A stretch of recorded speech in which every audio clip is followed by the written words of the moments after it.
भौजी अही बहिन से प्यार हमरा भेलै भौजी अही बहिन से प्यार हमरा भेलै कुमार से हमरा अही बहिन से फ्रेंडशिप छलै भौजी अही बहिन से प्यार हमरा भेलै भौजी अही बहिन से प्यार हमरा भेलै कुमार से हमरा अही बहिन से फ्रेंडशिप छलै सुनू ना भौजी अही बहिन से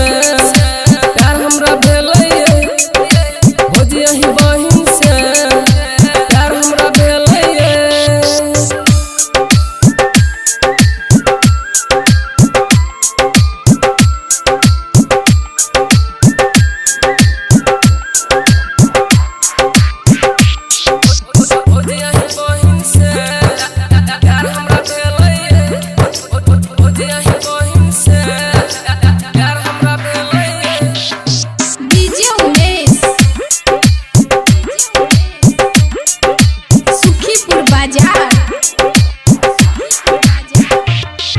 हमर जान उहे बनल छलै भौजी दिल में बसल उहे छलै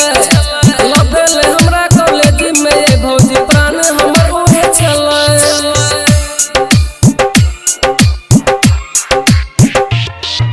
बहिन अहाँके भेलै 16 साल के दीवानी हमर बन गेलै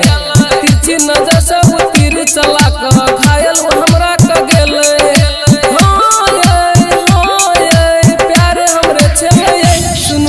भौजी अही बहिन से प्यार हमरा भेलै सुनू ना भौजी अही बहिन से प्यार हमरा भेलै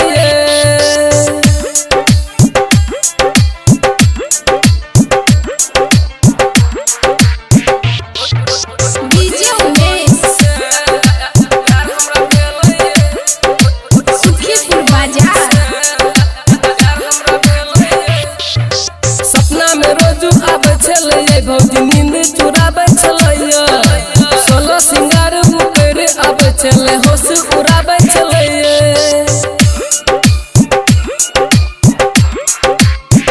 जियब ने ओकरा बिना हम भौजी शादी करा दू नहीं जाकर यहाँ अपन नहरा में भौजी पापा के मना लिया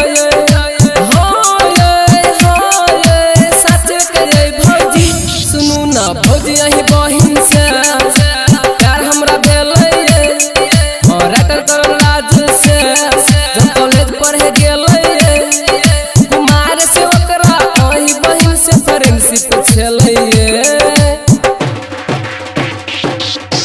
भौजी अही बहिन से